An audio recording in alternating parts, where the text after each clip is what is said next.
الحمد لله نحمده ونستعينه ونستغفره ونؤمن به ونتوكل عليه ونعوذ بالله من شرور أنفسنا ومن سيئات أعمالنا من يهده الله فلا مضل له ومن يضلل فلا هادي له ونشهد أن لا إله إلا الله وحده لا شريك له ونشهد أن سيدنا وسندنا وحبيبنا ومولانا محمدا عبده ورسوله أما بعد فقد قال الله تبارك وتعالى في القرآن المجيد والفرقان الحميد أعوذ بالله من الشيطان الرجيم بسم الله الرحمن الرحيم وَلِكُلِّ أُمَّةٍ جَعَلْنَا مَنْسَكًا لِيَذْكُرُوا اسْمَ اللَّهِ عَلَى مَا رَزَقَهُم مِّن بَهِيمَةِ الْأَنْعَامِ فَإِلَٰهُكُمْ إِلَٰهٌ وَاحِدٌ فَلَهُ أَسْلِمُوا وَبَشِّرِ الْمُخْبِتِينَ وقال تبارك وتعالى لن ينال الله لحومها ولا دماؤها ولكن يناله التقوى منكم كذلك سخرها لكم لتكبروا الله على ما هداكم وبشر المحسنين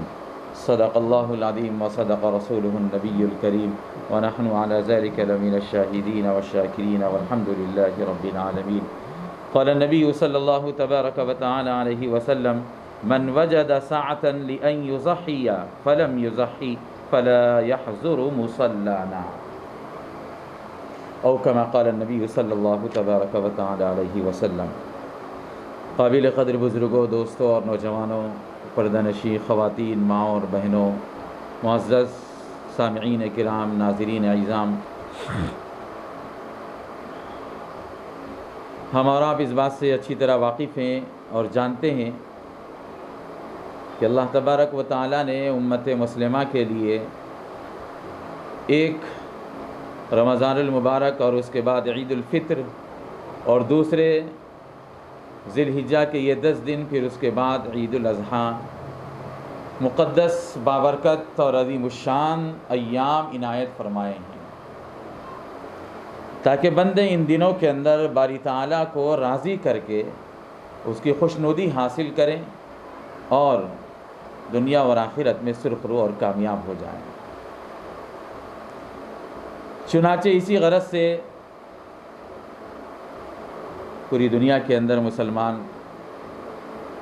مختلف قسم کے بیانات، آرٹیکلز اور علماء کرام کے وعظ و نصیحتیں اور حضرت ابراہیم اور حضرت اسماعیل علی نبینا علیہم الصلاۃ والسلام کا وہ تاریخی اور یادگار واقعہ ان ایام کے اندر سنتے ہیں اور اپنے ایمان کو تازہ کرتے ہیں، اور کرنا بھی چاہیے۔ اسی وجہ سے ہمارے مخلص دوست احباب، بہت سارے چاہنے والے اور جن لوگوں نے رمضان المبارک میں تلاوت قرآن، سماعت قرآن اور تفسیر قرآن اور مسائل وغیرہ سے استفادہ کیا، آن لائن کے ذریعے سے، روشنی ٹی وی چینل کے ذریعے، یوٹیوب چینل کے ذریعے سے،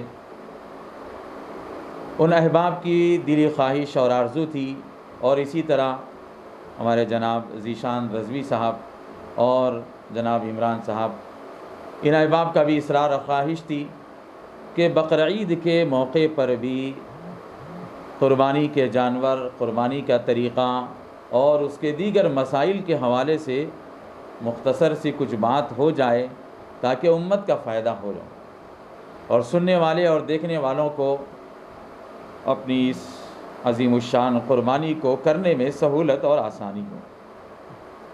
چنانچہ اسی غرض سے آج کا یہ پروگرام یہاں منعقد کیا جا رہا ہے۔ اللہ تبارک و تعالیٰ سے دعا ہے کہ اللہ پاک ہم تمام کو صحیح بولنے، حق سمجھنے اور حق پر عمل کرنے کی توفیق عطا فرمائے۔ میں اس موقع پر وہ تفصیلی اور طویل ترین واقعہ جو حضرت ابراہیم اور حضرت اسماعیل کے ذریعے سے روئے زمین پر وجود پذیر ہوا اور آنے والی نسلیں قیامت تک کی انسانیت کے لیے اللہ تبارک و تعالیٰ نے ان کے اس واقعے کو یادگار بنا کر عبادت قرار دیا اور امت مسلمہ کے اوپر اس قربانی کو واجب فرما دیا۔ اس واقعے کی تفصیلات میں گئے بغیر مختصراً یوں ذکر کروں کہ انسانی تاریخ کا ایک ایسا اثر انگیز واقعہ ہے جس کے تصور سے ہی میرے اور آپ کے اور انسانوں کے بدن کے رونگٹے کھڑے ہو گئے۔ ذرا سوچئے، تصور کیجئے اور غور کیجئے اور اپنے من میں ڈوب کر سوچئے کہ ایک باپ جو 86 سال تک، 86 برس تک اولاد کے لیے بارگاہ عزتی میں دعائیں مانگا کرتا ہے، آرزوئیں کرتا ہے، تمنائیں کرتا ہے، اور اللہ سے بار بار کہتا ہے رب ہب لی من الصالحین، رب ہب لی من الصالحین، اے پروردگار مجھے ایک نیک صالح اولاد اور بیٹا عطا فرما دیجئے۔ 86 سال کی تمناؤں اور آرزوؤں کے بعد اللہ تبارک و تعالیٰ نے یہ ایک بیٹا عطا فرمایا، اور قرآن مجید نے اس کو کہا کہ فبشرناہ بغلام حلیم، ہم نے ایک نیک بردبار نیکوکار بیٹے کی خوشخبری حضرت ابراہیم کو سنائی۔ 86 سال کے بعد آپ کو اولاد ملی۔ ہمیں دوستو یہ چاہیے کہ حضرت ابراہیم کے اس واقعے سے ہم سبق لیں، غور کریں، دیکھیں کہ دینے والی ذات اللہ کی۔ حضرت ابراہیم نبی اور پیغمبر ہونے کے باوجود مانگا تو صرف پروردگار سے مانگا، اللہ کے علاوہ کسی اور کے سامنے اپنی حاجت نہیں رکھی، اور یوں کہا کہ اللہ اولاد کی دینے والی ذات آپ کی ہے، مجھے اولاد عطا فرما دو۔ ہمیں بھی چاہیے کہ ہم اپنی ہر ضرورت، ہر پریشانی اور مصیبت باری تعالیٰ کی بارگاہ میں پیش کریں۔ ہم یہاں وہاں جانے کے بجائے، ادھر ادھر جا کر اپنے ایمان کو خراب کرنے کے بجائے بہتر یہی ہے کہ ہم 2 رکعت نفل نماز پڑھیں، اپنے پروردگار سے لو لگائیں اور اس سے تعلق کو مضبوط کریں، اور پھر اپنی حاجتوں کو اس کے سامنے پیش کریں، تو انشاءاللہ اللہ تعالیٰ کی ذات کے پاس دیر ہے اندھیر نہیں ہے، کبھی نہ کبھی اس بندے کی مراد پوری ہوتی ہے۔ اور یہ تجربہ ہے میرا اور آپ کا، بہت سارے لوگوں کا، بزرگان دین کا، اولیاء اللہ اور علماء کرام کا، بلکہ عام انسانوں نے بھی تجربہ کیا ہے کہ جب باری تعالیٰ کی ذات پر کامل اعتماد اور بھروسہ اور یقین کے ساتھ کوئی بندہ مانگتا ہے تو اللہ تعالیٰ اس کی ضرور بھی ضرور اس حاجت کی تکمیل فرماتے ہیں۔ ہمیں چاہیے کہ ہم اپنے ایمان کو مضبوط کریں، ہم اپنے اعمال کو مضبوط کریں، باری تعالیٰ سے اپنے تعلق کو مضبوط کریں، اور پھر اللہ سے کہہ کر تو دیکھیں یہ سارے مسائل، سارے پریشانیاں، بیماریاں اور حالات سب کچھ ختم ہونے والے ہیں، بس شرط اتنی ہے کہ بندہ مومن کامل بن کر حضرت ابراہیم علیہ نبینا علیہ الصلاۃ والسلام جیسا ایک پکا اور کامل مومن بن کر ان کے نہج اور ان کے طریقے کو اپنا کر اللہ سے کہے تو انشاءاللہ ضرور باری تعالیٰ اس کی ضرورت کو تکمیل فرماتے ہیں۔ پھر حضرت ابراہیم علیہ السلام کو اس اولاد کے دیے جانے کے بعد اللہ تعالیٰ نے یوں ہی نہیں چھوڑ دیا دوست، آزمائشیں، امتحانات، ابتلائیں اور مختلف قسم کے حالات کے اندر اللہ تعالیٰ نے حضرت ابراہیم کو آزمایا، مبتلا کیا، حالات ان کے اوپر آئے، اور کیسی آزمائشیں، اللہ اکبر کبیرہ۔ اگر آپ تفصیل کے ساتھ اس واقعے کو از اول تاخیر پڑھیں گے تو آپ کے آنسو رکنے نہیں پائیں گے اور آپ کے بدن کے رونگٹے کھڑے ہو جائیں گے۔ کیا شان تھی اللہ کے نبی حضرت ابراہیم علیہ نبینا علیہ السلام کی، کیسے امتحان میں کامیاب ہوئے۔ نمرود کے ساتھ جو واقعہ پیش آیا، آپ کو منجنیق کے ذریعے سے آگ میں ڈالا گیا، محض اس وجہ سے کہ آپ دیندار تھے، محض اس وجہ سے کہ آپ ان کے بتوں کی مخالفت کیا کرتے تھے، محض اس وجہ سے کہ آپ اپنی قوم کے لوگوں کو راہ راست پر لانے کی فکر اور جستجو کیا کرتے تھے، آپ کو آزمائش کے اندر مبتلا کیا گیا۔ ہوا کیا؟ آگ میں ڈال دیے گئے، لیکن اللہ تبارک و تعالیٰ نے آگ کو حکم کر دیا، یا نار کونی بردن و سلاما علی ابراہیم، اے آگ ابراہیم پر ٹھنڈی ہو جا اور سلامتی ہو جا۔ اللہ نے گل و گلزار بنا دیا اس آگ کو، رہے ساری دنیا سمجھتی رہی کہ جل گئے، خاک بن گئے، کوئلہ بن گئے، مٹی بن گئے، خاک بن گئے، لیکن ہوا کچھ نہیں، ایک ذرہ برابر بال بیگا نہیں کر سکا نمرود اور اس کی ساری کی ساری فرعونیت والی قوم، کچھ نہیں کر سکا۔ یہ اللہ تعالیٰ کی آزمائش تھی، آپ کھرے کے کھرے اترے اس میں، 100 میں سے 100 نمبر اور مارکس آپ کو مل گئے، اللہ تعالیٰ نے آپ کے مرتبے کو مزید بلند کر دیا۔ بالکل اسی طرح جب اولاد پیدا ہوئی 86 سال کی عمر میں تو اللہ تبارک و تعالیٰ نے حکم دیا کہ خوش نہ ہو جانا، آزمائے تو صحیح ابراہیم کو کہ کہیں خوشی کے اندر اللہ تبارک و تعالیٰ کی ذات کو فراموش تو نہیں کر دیے، کہیں اللہ کے احکامات کو نظر انداز تو نہیں کر رہے ہیں۔ اللہ تعالیٰ نے حکم دے دیا کہ ابراہیم جاؤ اپنے اس شیرخوار بچے کو، دودھ پیتے ہوئے بچے کو اس کی ماں کے ساتھ لے جا کر ریگزار میں چھوڑ دو، چٹیل میدان میں چھوڑ دو، ایسی وادی میں جہاں کوئی آب و گیاہ نہیں، جہاں وادی غیر ذی زرع جس کو قرآن مجید نے کہا، مکۃ المکرمہ جو اس وقت آباد نہیں تھا۔ حضرت ابراہیم اللہ کے اس حکم کے آگے سر تسلیم خم کرتے ہیں اور اپنی آنکھیں اور اپنا دل نچھاور کر کر باری تعالیٰ کے اس حکم کو تسلیم کرتے ہوئے اپنے بیٹے کو، شیرخوار بچے کو، دودھ پیتے بچے کو اور اس کی والدہ محترم کو حضرت ہاجرہ کو لے کر چلے جاتے، جا کر کے جنگل میں چھوڑ دیتے۔ یہ ہے قربانی کا اصل مقصد، یہ ہے عید الاضحیٰ کا اصل پیغام۔ اللہ کے حکم کے آگے نہ اولاد آڑے آئے، نہ بیوی آڑے آئے، نہ مال و دولت کی محبت آڑے آئے، نہ دنیا کی محبت آڑے آئے۔ دنیا کی کوئی چیز کی ہمارے نزدیک کوئی ویلیو نہیں ہے، کوئی اہمیت نہیں ہے۔ اللہ کا حکم اگر آ جائے تو بس اس کی تعمیل یہ بندے کا اولین فریضہ ہے۔ بندے کو بندگی، عبدیت سوٹ ہوتی ہے، بندے کو وہی کرنا چاہیے جو باری تعالیٰ نے حکم دیا، اپنی خواہشات نہیں، اپنی مرضی نہیں، اپنا من جو کہے وہ نہیں، بلکہ اللہ نے جو حکم دے دیا بس اس کی تعمیل کرنا، یہ اصل مقصد قربانی ہے۔ میں گزشتہ الحمدللہ 1 مہینے سے ہم نے یہ سوچا اپنے دل میں، اور ایک اللہ تعالیٰ نے کام لیا ہم سے، مختلف اخبارات کے اندر، پوری ریاست کے اندر اور دیگر ریاستوں کے اندر بھی اخبارات کو ہم نے مضامین لکھ کر کے ارسال کیے، جس کا مقصد بس یہی تھا کہ step by step, part to part لوگوں کو پتہ چلے کہ قربانی ہے کیا چیز۔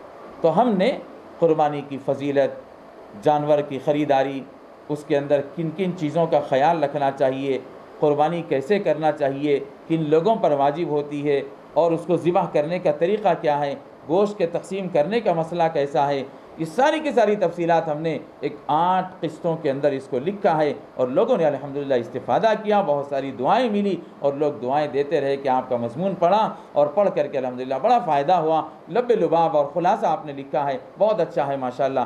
تو یہ دل کے اندر ایک امنگ پیدا ہوئی کہ کاش ہم اور بھی لوگوں کو سیراب کر پاتے، ہمارے پاس اور علم ہوتا، اللہ تعالی ہمیں مزید علم دیتا تو ہم اور لوگوں کو سیراب کرتے۔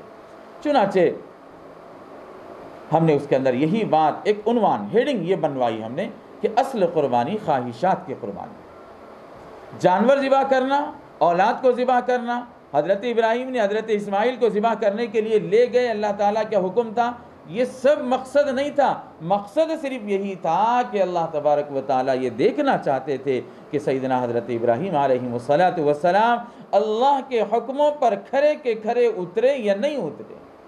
اولاد کے آنے سے پہلے تو اللہ سے لو لگا ہوا تھا 86 برس تک، اولاد کے آنے کے بعد کہیں ان کے دل کے اندر کوئی مال کی محبت، اولاد کی محبت تو نہیں آ گئی، کہیں ہماری محبت سے زیادہ اولاد کی محبت تو نہیں پیدا ہو گئی۔ اللہ تعالیٰ نے آزمایا، حضرت ابراہیم علیہ السلام کو حکم دیا کہ جاؤ وادی غیر ذی زرع میں لے جا کر کے چھوڑ دو، گئے، چھوڑ دی۔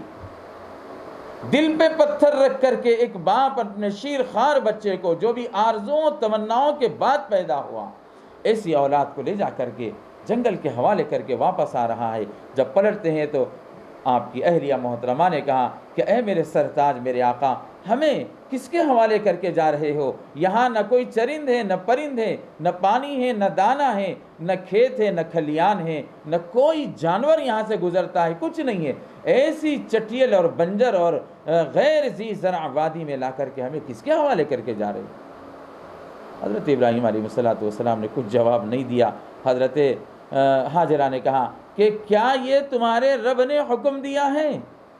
حضرت ابراہیم علیہ السلام نے پلٹ کر جواب دیا کہ ہاں یہ میرے رب کا حکم ہے۔ تب تو وہ بیوی، اللہ اکبر، آج کی ماؤں کو، بہنوں کو، ہماری بیٹیوں کو، بہوؤں کو یہ سمجھنا چاہیے کہ کیا عورت ذات ہوتی کیا چیز ہے، اپنے شوہر کی اطاعت و فرما برداری کیسے کی جاتی ہے۔ آج زندگیاں جو اجیرن ہوتی چلی جا رہی ہیں اور گھر گھر جہنم بنے ہوئے ہیں، اس کی سب سے بڑی وجہ یہی ہے کہ آج ہماری ماؤں بہنوں کے دلوں سے شوہروں کی اطاعت و فرما برداری کا جذبہ نکل چکا ہے۔ اللہ کا حکم آتے ہی اور اللہ کا نام سنتے ہی حضرت ہاجرہ نے کہہ دیا اذن، تب تو آپ جائیے، آرام سے جائیے، مطمئن ہو کر جائیے، تب تو ہمارا رب ہم کو ضائع نہیں کرے گا۔ جب اللہ کا حکم ہے تو آپ بالکل ایسے ہی کریے جیسے باری تعالیٰ کا حکم ہے۔ ہم آپ کا ساتھ ہیں، ہم آپ کے ساتھ آپ کا ساتھ دیں گے اور آپ کی نافرمانی نہیں کریں گے، آپ جائیے آرام سے اور ہم کو چھوڑ دیجیے۔ اللہ کا نام آتے ہی بیوی نے بھی کہہ دیا کہ تب تو ہمیں کسی چیز کی پرواہ نہیں، وہ ہمارا سارا انتظام کرنے والا۔ ایسی نیک اور صالحہ بیوی ہماری ماؤں بہنوں کو بھی چاہیے کہ وہ حضرت ابراہیم کے اس واقعے اس کو پڑھ کر اپنے بچوں کو سکھلائیں کہ اطاعت کا جذبہ کسے کہتے ہیں، اپنی بیویوں کو اور بچیوں کو بتلائیں کہ اطاعت کی کیا اہمیت اور ویلیو ہوتی ہے اور اللہ تعالیٰ کیسے فیصلے فرماتے ہیں اطاعت کے۔ اللہ کی اطاعت، اپنے نبی کی اطاعت، اپنے دین کی، شریعت کی، قرآن و حدیث کی اطاعت، اپنے شوہر کی اطاعت بہت بڑی چیز ہے۔ چنانچہ اللہ تبارک و تعالیٰ کے حکم کے مطابق حضرت ابراہیم نے چھوڑ دیا، چلے گئے۔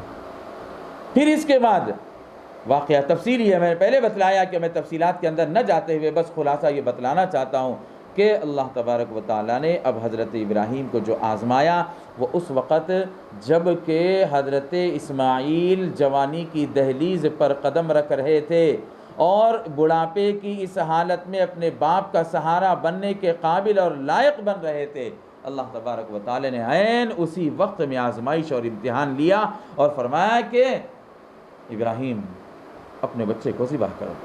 اور کمال دیکھیے دوستو، اللہ اکبر، اگر ڈائریکٹ اللہ تعالیٰ حکم دیتے جیسے نبی کو احکامات دیے جاتے ہیں تو آپ عمل کر لیتے تو کوئی بعید نہیں تھا اور کرنا ہی کرنا تھا، لیکن اللہ تبارک و تعالیٰ نے ایک عجیب و غریب طریقے سے آپ کو آزمایا اور خواب کے اندر دکھلایا کہ حضرت ابراہیم اپنے خواب میں دیکھ رہے ہیں کہ میں اپنے بیٹے کو اسماعیل کو ذبح کر رہا ہوں۔ ہم اور آپ ہوتے تو ارے چھوڑ دے کہ یہ چلو یہ تو ایک خواب ہے، قالوا اضغاث احلام وما نحن بتأویل الاحلام بعالمین، خوابوں کی کوئی تعبیر تھوڑی ہوتی ہے، چلو چھوڑ دیتے ہیں۔ لیکن حضرت ابراہیم علیہ السلام نے نگاہ نبوت سے سمجھ لیا تھا اور یہ محسوس کر لیا تھا کہ شاید یہ میرے لیے بڑی آزمائش ہے اور میرے لیے بڑا امتحان ہے، اب اللہ تبارک و تعالیٰ مجھے کس امتحان سے گزارنا چاہتے ہیں۔ انہوں نے سمجھ لیا اور صبح اٹھتے ہی اپنے بیٹے سے کہا انی رأیت فی المنام انی اذبحک فانظر ماذا تری، اے بیٹے میں نے خواب میں ایسے ایسے دیکھا ہے کہ میں تم کو ذبح کر رہا ہوں، ذرا غور کر لو تمہارا کیا خیال ہے کہ کیا اس خواب کی تعبیر ہو سکتی ہے اور میں کیا آپ کو ذبح کر سکتا ہوں، اس لیے فانظر ماذا تری۔ اللہ اکبر، یہ ہوتی ہے اولاد، نیکوکاروں کی اولاد بھی نیک ہوتی ہے۔ اللہ تبارک و تعالی جینیٹک فطرت کے اندر یہ بات رکھتے ہیں، ایک نبی کی اولاد جس کو نبی بننا تھا حضرت اسماعیل کو بھی، اور اللہ تعالیٰ بنوانا چاہتے تھے حضرت اسماعیل علیہ السلام کو نبی، اسی لیے شروع سے آزمائشوں کے اندر ان کو بھی گھیرا اور مبتلا کیا۔ بچپن میں پیدائش میں شیرخواری کے زمانے میں وہاں بھجوا دیا، اور جب جوانی کی دہلیز پر قدم رکھ رہے ہیں تو باپ اپنے بیٹے سے کہہ رہا ہے کہ میں تمہیں ذبح کرتا ہوا دیکھ رہا ہوں۔ ہم ہوتے تو کہتے کہ ابا جانا خواب تو ایسے ہی ہوتے ہیں، کیا کوئی اپنے باپ کو اپنی اولاد کو ذبح تھوڑی کرتا ہے، آپ نے ایسے ہی دیکھ لیا ہوگا خواب۔ ہم یوں کہہ کر کے اپنی جان چھڑا سکتے تھے، اپنا دامن جھاڑ سکتے تھے، لیکن وہ حضرت اسماعیل علیہ السلام تھے، آپ نے کہہ دیا یا ابت فعل ما تؤمر، ابو جان آپ کو جو حکم دیا گیا ہے آپ وہ کام کر گزریے۔ ستجدنی انشاء اللہ من الصابرین، آپ مجھے دیکھیں گے میں صبر کر لوں گا انشاءاللہ۔ آپ اپنا دل تھام لیجئے، باری تعالیٰ نے آپ کو خواب کے ذریعے سے جو حکم دیا ہے آپ اس حکم کو کر گزریے اور مجھے ذبح کر دیجئے، مجھے کوئی پریشانی نہیں، میں صبر کر لوں گا۔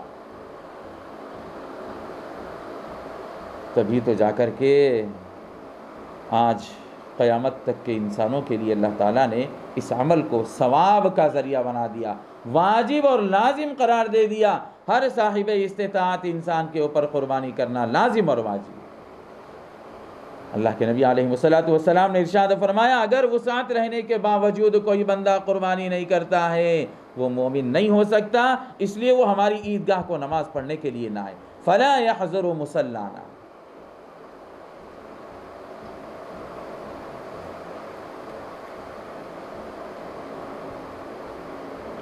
حضرت ابراہیم علیہ السلام اپنے بیٹے کو تیار کرتے ہیں اور تیار کر کے قربان گاہ لے کر چلے جاتے ہیں.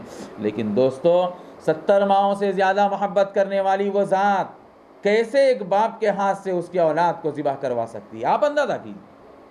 مقصد بس یہی تھا کہ حضرت ابراہیم اپنی خواہشات کو قربان کرتے ہیں یا نہیں کرتے ہیں. اللہ کو آزمانا تھا، اللہ نے آزمایا، امتحان لے لیا اور کامیاب ہو گیا حضرت ابراہیم.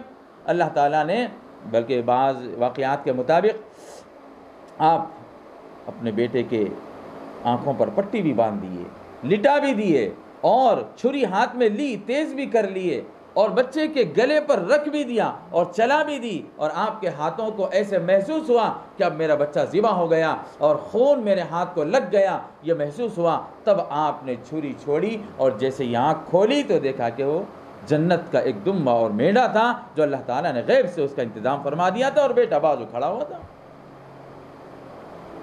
یہ ہوتا ہے امتحان. آج بھی امت محمدیہ کے اوپر حالات آئیں گے.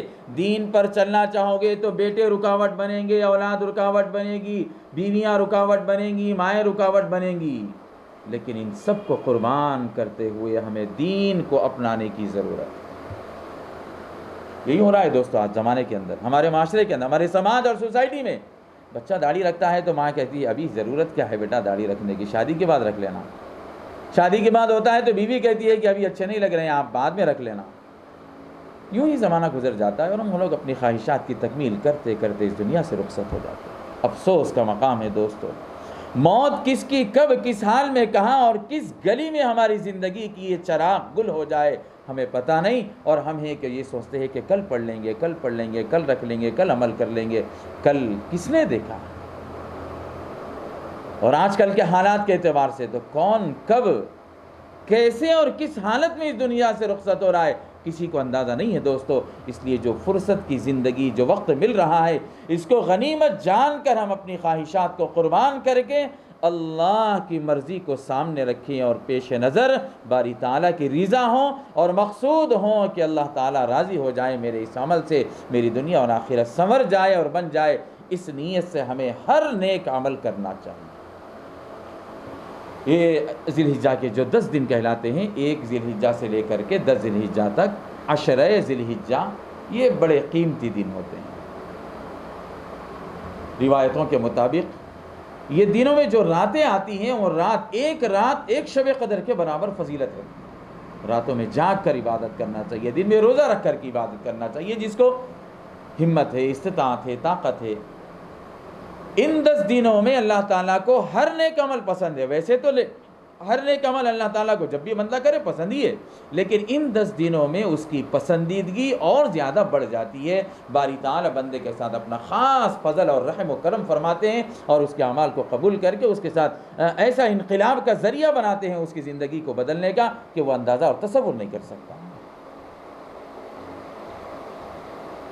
ان 10 دنوں کی بھی ہمیں قدر کرنا چاہیے. یہ 10 ذی الحجہ کی فضیلت ہے.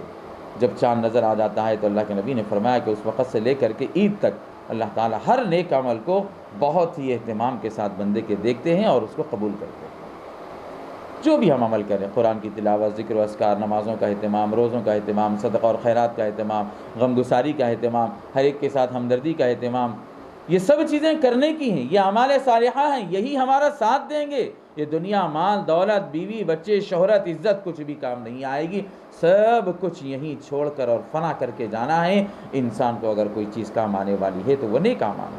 اس لیے ان 10 دنوں کو ہم اہتمام کے ساتھ منائیں، اپنائیں، عمل کریں اور دیکھیں کہ کیا نیک عمل ہونا چاہیے. بزرگان دین کے بارے میں آتا ہے، اسلاف اور سلف صالحین کے بارے میں، کہ وہ تکبیر و تحلیل زیادہ سے زیادہ فرمایا کرتے تھے. تکبیر کا مطلب ہے اللہ اکبر اور تحلیل کا مطلب ہے لا الہ الا اللہ. یہ جملے اپنی زبان پر کثرت سے بازار جاتے ہوئے، آتے ہوئے، گھر میں بیٹھے ہوئے، چلتے پھرتے ہمیشہ ذکر یہ کیا کرتے. تو ہمیں بھی چاہیے کہ ہم یہ عمل کریں. اور اسی طرح قربانی کا جانور خریدنے کے اندر بھی ہم یہ نیت کریں خالصتاً لوجہ اللہ، میں یہ قربانی کر رہا ہوں. ریاکاری کے لیے، شہرت کے لیے، دکھلاوے کے لیے، نام و نمود کے لیے، لوگوں کی زبان سے واہ واہ سننے کے لیے، کیا فلاں صاحب 1 لاکھ کا جانور لائیں، فلاں صاحب 3 لاکھ کا، 3.5 لاکھ کی، یہ فلاں کے اتنے کی جوڑی، اتنے کی جوڑی، فلاں ادھر سے لائے، فلاں ادھر سے لائے.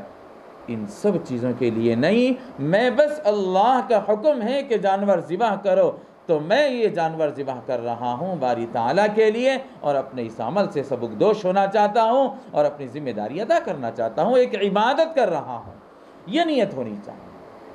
مخلوق سے بے پرواہ ہو کر خالق کی جانب نظر و نگاہ رکھ کر ہمیں اللہ کے لیے یہ عمل کرنا چاہیے۔ اور جتنے لوگوں کے پاس استطاعت ہے، سونا چاندی، جیسے جن لوگوں کے اوپر زکوٰۃ واجب ہے ان لوگوں کے اوپر قربانی واجب ہے، ضرورت سے زائد سامان بھی اگر کسی کے پاس ہے، 52.5 تولے چاندی یا اس کی قیمت جو آج کل کے حساب سے میرے خیال سے شاید 22 سے 23 ہزار روپے ہوتی ہیں، اگر کسی کے پاس اتنے زائد رکھے ہوئے ہیں پیسے، اس کے اوپر بھی قربانی واجب ہے۔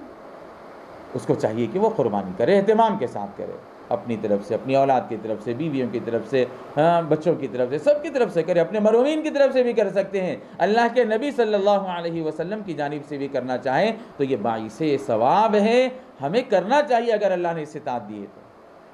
واجب قربانی ادا کرنے کے بعد نفل قربانی آپ پوری امت کی طرف سے کیجئے، چاہے ایک جانور لے کر کے کیجئے، لیکن کر سکتے ہیں۔ واجب قربانی کے لیے تو ہر ایک کے اوپر اپنا اپنا حصہ واجب ہے، اور نفل قربانی ایک ہی قربانی سب کی طرف سے کافی ہو سکتی ہے بشرطے کہ وہ نفل ہو، لیکن واجب قربانی کے لیے لازم ہے کہ ہر کوئی اپنا اپنا حصہ اور اپنی اپنی قربانی ادا کرے۔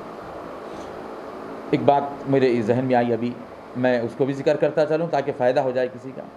کچھ لوگ یہ کہتے ہیں کہ ایک جانور پورے گھر کی طرف سے کافی ہو جائے۔ بیٹا ہے، 2 بیٹے سعودی عرب میں کماتے ہیں، باپ ہے گورنمنٹ ملازم ہے، یہاں پر جاب ہے، باپ یہاں کماتے ہیں اور اولاد وہاں کماتی ہے، اللہ برکت دے خوب۔ قربانی کرنے کا جب مسئلہ آتا ہے تو ہمارے لوگ یہ سمجھ لیتے ہیں کہ چلو باپ ایک جانور لے لے، ایک بکرا لے لے، اچھا خاصا دیکھ کر کے اس کے اندر سب کی نیت کر لے، بیوی کی نیت کر لے، بچوں کی نیت کر لے، کافی۔ میں یہ کہنا چاہتا ہوں کہ جب رشتہ لگانے کی بات آتی ہے، فوٹو بایو ڈاٹا ہم لوگ بھجواتے ہیں تو اس کے اندر لکھتے ہیں باقاعدہ بچہ یہ کماتا ہے، اتنی کمائی ہے بچے کی، اتنی سیلری ہے بچے کی، ماہانہ اتنی انکم ہے بچے کی، فلاں کمپنی میں جاب کرتا ہے، وہ اپنا مختار ہے، اتنا پیسہ اس کے پاس سیو رہتا ہے، وغیرہ وغیرہ۔ لیکن جب عبادت کا موقع آتا ہے تو کیوں بھول جاتے ہیں ہم لوگ؟ کیا بچے کی الگ اب قربانی نہیں دے سکتے ہیں ہم لوگ؟ دینا چاہیے۔ یہی تو اصل اللہ تعالیٰ چاہتے ہیں کہ یہ بندے اپنی خواہشات کو قربان کرتے ہیں یا نہیں کرتے ہیں۔ یہی ایک سب سے بڑی آزمائش اور امتحان ہے دوستو ہمارا، ہمیں کھرے اترنا چاہیے۔ جو بندے کے پاس بھی استطاعت ہے وہ بندہ قربانی واجب ہے اس کے اوپر، وہ قربانی ادا کرے۔ قربانی کا جانور ہم اللہ کو دے رہے ہیں، پبلک کو نہیں دے رہے ہیں، قوم کو نہیں دے رہے ہیں، ہم اللہ کے حکم کے اوپر ذبح کر رہے ہیں، اللہ کے نام پر ذبح کر رہے ہیں، تو کیا اللہ کو ہم لوگ ایسا ہی مال دے دیں گے؟ نہیں، بالکل پاک صاف ستھرا بے عیب جانور ہونا چاہیے، کان کٹا ہوا، ناک کٹا ہوا، لنگڑا، لولا، بہرا، اندھا، ایک آنکھ پھوڑی ہوئی یا سینگے ٹوٹے ہوئے، نہیں، ایسے جانور نہیں۔ قربانی کے لیے بالکل صحیح سالم تندرست جانور ہم دیں، اچھے سے اچھا جانور دیں۔ اللہ کے نبی علیہ السلام نے ارشاد فرمایا سمینوا ضحایاکم فإنها علی الصراط مطایاکم، کہ اپنے جانوروں کو فروا کرو، موٹا کرو، کھلاؤ پلاؤ، اچھا کرو، صحت مند اور تندرست بناؤ، اور بنا کر پھر اللہ کے نام پر ذبح کرو، اس لیے کہ کل پل صراط میں یہی تمہارے سواری بنیں گے۔ سواری بننے کا مطلب چاہے براہ راست سے سواری بن جائے یا اس عمل کی وجہ سے آپ کو پل صراط پہ سے گزرنا آسان ہو جائے۔ قربانی کے لیے اچھا جانور خریدنا چاہیے، بے عیب جانور ہونا چاہیے، اور اہتمام کے ساتھ قربانی کریں۔ جانور کو کچھ دن پہلے لائیں، اس سے انس پیدا کریں، محبت پیدا کریں، تاکہ جب قربان کرنے کا موقع آئے تو اس وقت آپ کے دل میں یہ بات آئے کہ اتنے دنوں سے میں اس جانور کو پال رہا تھا، کھلا رہا تھا، پلا رہا تھا، اس کی صفائی ستھرائی کر رہا تھا، ایک انسیت مجھے ہو گئی تھی، اب مجھے اس جانور کو ذبح کرنا پڑ رہا ہے۔ یہ خواہش ایک محبت والا جانور تھا، آپ نے اس کو اللہ کے نام پر قربان کر دیا، پھر آپ کو مقصد قربانی حاصل ہو جائے گا۔ آپ کو جگہ جگہ پر یہ قربانی یاد دلائے گی کہ آپ نے جانور کو ذبح کر دیا تھا، آج یہاں پر آپ کو اپنی خواہش ذبح کرنا پڑے گا اور اللہ کی خواہش کے اوپر عمل کرنا پڑے گا۔ آپ کو اپنی مرضی چھوڑ کر باری تعالیٰ کی مرضی کے اوپر عمل کرنا پڑے گا۔ جھوٹ بول کر تجارت کے اندر فائدہ ہو رہا ہے، تو آپ کو یہ قربانی یاد دلائے گی کہ اس وقت جانور کو ذبح کر دیا تھا آپ نے، اپنی چاہت کو قربان کر دیا تھا نا۔ آج بھی جھوٹ بول کر زیادہ پیسہ کما سکتے ہیں، لیکن اس جھوٹ کو چھوڑ کر اللہ کی دی ہوئی حلال طریقے سے روزی کماؤ، یہ تمہارے لیے افضل ہے۔ یہ قربان کر دو، یہ دولت کی چاہت اور جھوٹ بول کر کے زیادہ دولت کمانے کا یہ خواہش ختم کر دو۔ ہر جگہ پر ہمیں قربانی یاد آئے گی، اور اس وقت ہمیں اپنے نفس کو پیچھے چھوڑنا ہے، ہمیں اپنے نفس کو قربان کرنا ہے اور اس کو ذبح کرنا ہے، اور اللہ رب العزت والجلال کے بتائے ہوئے طریقے کے مطابق اور اللہ کے نبی علیہ والسلام کے منہج اور آپ کے طریقے کے مطابق ہمیں قربانی کرنا ہے۔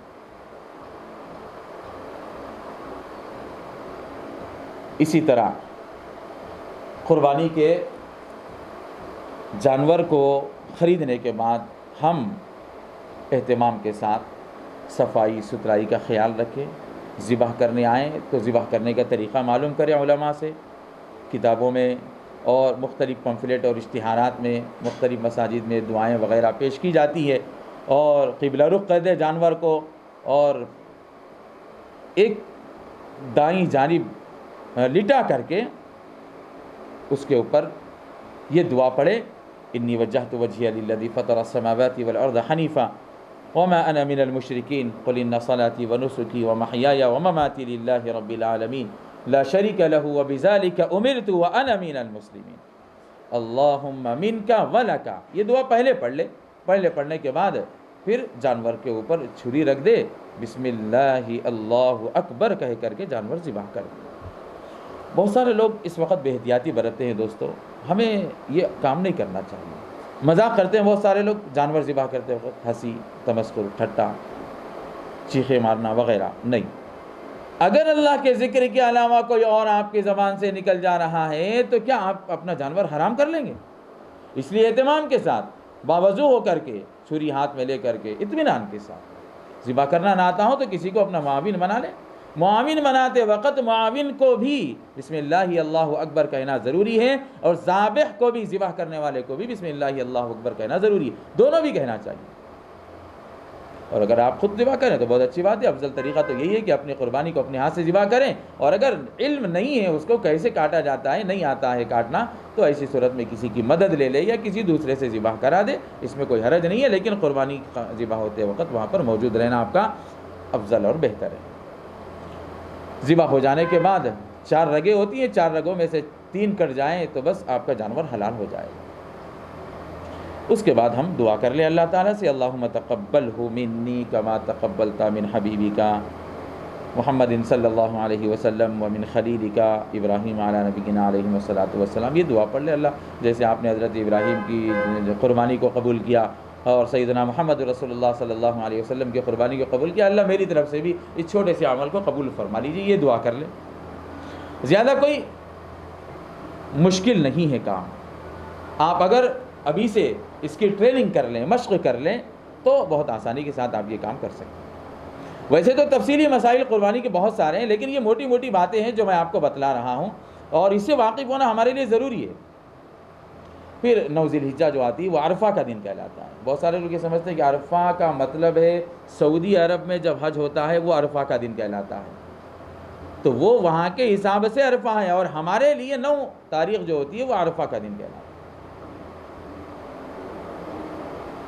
ذی الحجہ کی 9 تاریخ کو۔ اس دن فجر کی نماز سے ہر مرد اور عورت پر ہر فرض نماز کے بعد 1 مرتبہ تکبیر تشریق کہنا، اللہ اکبر لا الہ الا اللہ واللہ اکبر وللہ الحمد، یہ واجب ہے، ہر ایک کو کہنا چاہیے، اہتمام کے ساتھ بولنا چاہیے۔ عورتوں کو بھی بولنا چاہیے، وہ بھی نماز پڑھتی ہیں، ان کو بھی بولنا چاہیے۔ 9 ذی الحجہ کی فجر سے لے کر کے 13 ذی الحجہ کی عصر تک یہ ایام تشریق کہلاتے ہیں۔ ایام عشرہ ذی الحجہ یہ 1 تاریخ سے 10 تاریخ تک، اور 10 تاریخ سے لے کر کے 12 تاریخ تک، 10، 11، 12، ان کو ایام قربانی کہتے ہیں۔ 3 دن قربانی ہوتی ہے، اس وجہ سے ان کو ایام قربانی کہتے ہیں۔ اور تکبیر تشریق چونکہ 13 تاریخ تک بولی جاتی ہے، 13 تاریخ کی عصر تک، اس وجہ سے یہ 5 دنوں کو 9، 10، 11، 12، 13 ان 5 دنوں کو ایام تشریق کہا جاتا ہے، اس لیے کہ اس میں ہر نماز کے بعد تکبیر تشریق بولی جاتی ہے۔ اسی طرح قربانی کا گوشت ہم لوگ جب بناتے ہیں اچھی طریقے سے جانور کو ٹھنڈا ہونے کے بعد اس کو ذبح کرنے لگائیں اور جلد بازی نہ کریں. جتنے لوگ اس کے اندر شریک ہیں آپ ان سب کے نام لے لیں, اللہ ان کی طرف سے ان کی طرف سے ان کی طرف سے اس عمل کو قبول کر لیں. اگر آپ اپنے اکیلے کی جانب سے دے رہے ہیں تو کوئی مسئلہ نہیں, اللہم تقبلہ منی آپ اتنا بول سکتے ہیں. اور اگر بہت سارے لوگ شریک ہیں اس کے اندر تو سب کے نام لے لیجئے کہ اللہ فلاں ابن فلاں فلاں ابن فلاں بھی میرے ساتھ شریک ہے اس عمل کے اندر, ان کی طرف سے بھی اس قربانی کو قبول فرما لیجیے. گوشت کی تقسیم کا جب مسئلہ آتا ہے یہ بھی ایک ہمارا ایک میں سمجھتا ہوں کہ المیہ ہے. دوستو ناظرین مجھے معاف کیجئے گا اگر برا لگے, لیکن ہمیں اس عمل کو چھوڑنا چاہیے. میں نے پہلے بتلا دیا عنوان اور ٹائٹل یہ ہے کہ مقصد قربانی ہے خواہشات کو قربان کرنا, اصل قربانی ہے خواہشات کو قربان کرنا. گوشت کی تقسیم کا جب معاملہ آتا ہے تو ہمارے مسلم سماج کا رواج یہ بن چکا ہے کہ ہم اچھے سے اچھا گوشت اپنے لوگوں کو بھیجاتے ہیں جن سے ہمارے قریبی روابط اور تعلقات ہوتے ہیں. باپ سوچتا ہے کہ چلو میری بیٹی کو بھجوا دوں گا, داماد کو بھجوا دوں گا, یا کوئی نئی شادی شدہ ہے تو وہ یہ سمجھتا ہے کہ چلو میں اپنے سسرال کو بھیجا دوں گا. لوگ اچھا گوشت اپنے لوگوں کے پاس بھیجاتے ہیں, قریبی لوگوں کے پاس, داماد کے پاس, بیٹی کے پاس, بیٹوں کے پاس, سسرال کو پہنچاتے ہیں. برا نہیں ہے, میں یہ نہیں کہتا کہ آپ مت بھیجائیے, بھیجائیے, بہت اچھی بات ہے. لیکن میں یہ کہنا چاہتا ہوں کہ کیا تقسیم گوشت کے موقع پر بھی ہم نے یہ سوچا ہے کہ اپنی خواہش کو قربان کرنا یہ اصل مقصد ہے؟ کیا ہم نے سوچا ہے؟ اگر آپ سوچتے یہ بات تو یقیناً لازماً آپ گوشت اچھے سے اچھا ان لوگوں کو دیتے جو مہینے میں کبھی کبھی گوشت کھاتے ہیں, اور وہ لوگ انتظار کرتے ہیں ان 3 دنوں کا کہ اللہ تعالیٰ کہیں نہ کہیں سے ہمیں مالداروں کے دلوں میں, رشتہ داروں کے دلوں میں, اپنے محلے والوں کے دلوں میں محبت ڈال کر ہم تک یہ گوشت اللہ پاک پہنچائیں گے. یہ سوچ کر کے انتظار میں رہتے ہیں, اور ہم ہیں کہ چچڑے اور ہڈیاں, بیکار گوشت جو ضائع کرنے کا ہے, پھینکنے کا ہوتا ہے, وہ سب ہم لوگ دے دیتے ہیں ایسے لوگوں کو جو مانگنے والے ہوتے ہیں, جو مستحق ہوتے ہیں, ضرورت مند ہوتے ہیں. بھائی آپ ایسے لوگوں کو اچھا گوشت دیجئے نا, آپ ایسے لوگوں کو دے رہے ہیں جہاں سے آپ کو اچھا آتا ہے. مثال کے طور پر میں اگر اپنے سسرال کو بھیجاؤں اچھے سے اچھا گوشت, تو کیا میرے سسرال والے میرا خیال نہیں کریں گے؟ وہ بھی اچھے سے اچھا گوشت مجھے بھیجائیں گے. تو یہ گوشت کا صرف تبادلہ ہو رہا ہے, آپ اچھا بھیجائیں گے تو وہ بھی اچھا بھیجا رہے ہیں آپ کو. یہ تبادلہ گوشت نہیں ہے دوستو, خواہشات کو قربان کرنا ہے گوشت کی تقسیم کے موقع پر. عموماً لوگ اس جانب توجہ نہیں دیتے, لیکن میرے ذہن میں ایک بات آئی جو میں آپ کے سامنے رکھ رہا ہوں, اور اللہ کرے کہ ہمیں ایسے موقع پر بھی دین کے اوپر, اور جو طریقہ اللہ کے نبی نے بتلایا کہ ہر آدمی اپنے گوشت کے, اپنے قربانی کے جانور کے گوشت کے 3 حصے کر لے, جو مسنون اور مستحب طریقہ ہے, بتلا دیا اللہ کے نبی نے. ایک حصہ اپنے لیے رکھ لیا جائے, ایک دوست احباب کے لیے رکھ لیا جائے, رشتہ داروں کے لیے, اور ایک غربا کے لیے. اگر ہم 15 کلو گوشت ہمارے حصے میں آیا ہے تو ہم 5-5 کلو کے 3 حصے بنا لیں, ایک حصہ اپنے لیے رکھ لیں, ایک حصہ اپنے رشتہ داروں کو بھیجا دیں, ایک حصہ غربا کو دے دیں. یہ سارا کا سارا گوشت اچھا رہے گا تو آپ غریبوں کو پہنچائیے, ایسے لوگوں کو دیجیے. تقسیم گوشت کے سلسلے میں ہم اپنوں کا خیال کر لیتے ہیں, ضرورت مندوں کا خیال نہیں کرتے ہیں, تو یہ کہاں خواہشات قربان ہو رہی ہیں دوست. اللہ کرے کہ ہمیں توفیق عمل ہو جائے اور توفیق فہم اور سمجھ مل جائے.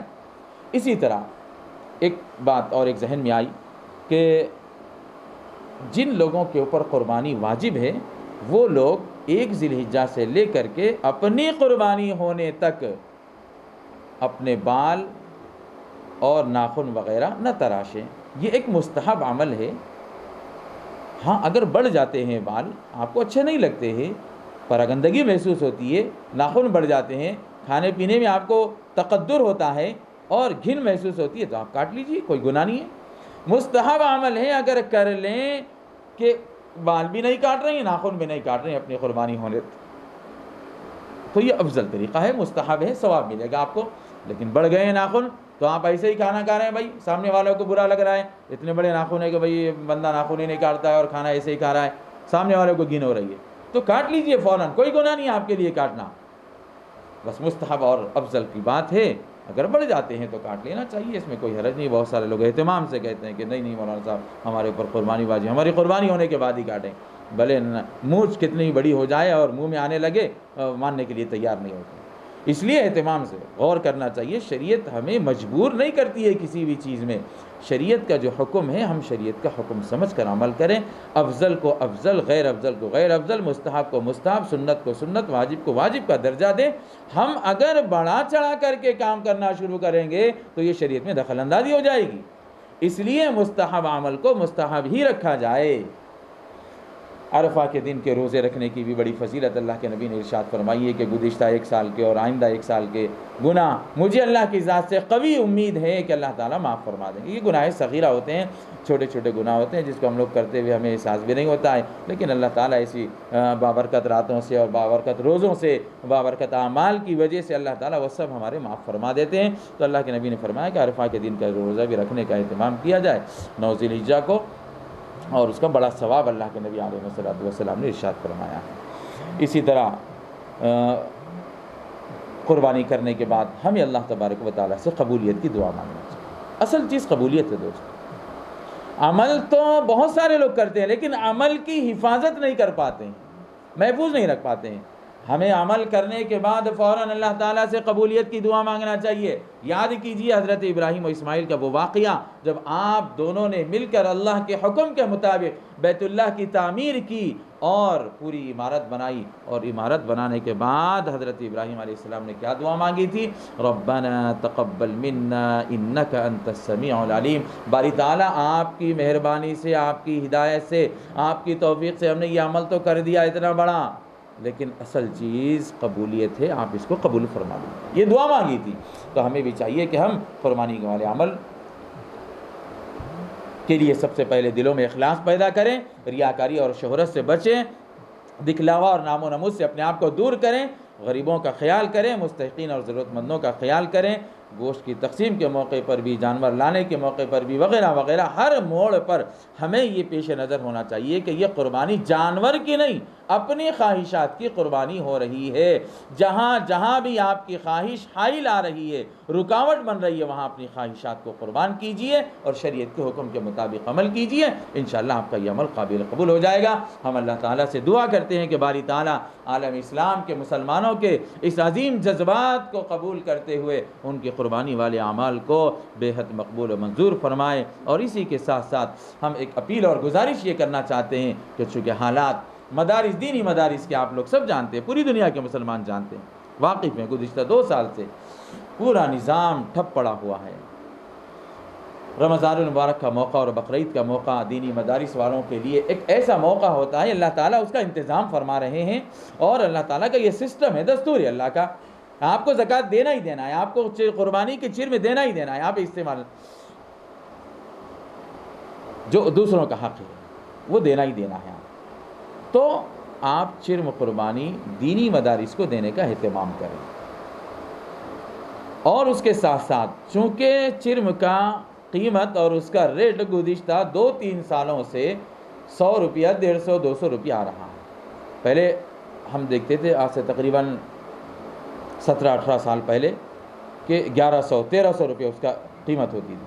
تو مدارس کے لیے ایک ریڑھ کی ہڈی، آمدنی کا ایک اہم ذریعہ اور اللہ تعالیٰ کا غیبی نظام ہوتا تھا یہ کہ رمضان میں لوگ زکوٰۃ دے کر کے مدرسوں کو پروان چڑھاتے تھے اور بقرعید میں ہڈی اور ہزار خانے اور چرم وغیرہ دے کر کے مدارس کو پروان چڑھاتے، ان کی آمدنی ہو جاتی تھی اور اسی ذریعے سے اخراجات چلتے تھے اور دین کا کام ہوتا رہتا تھا.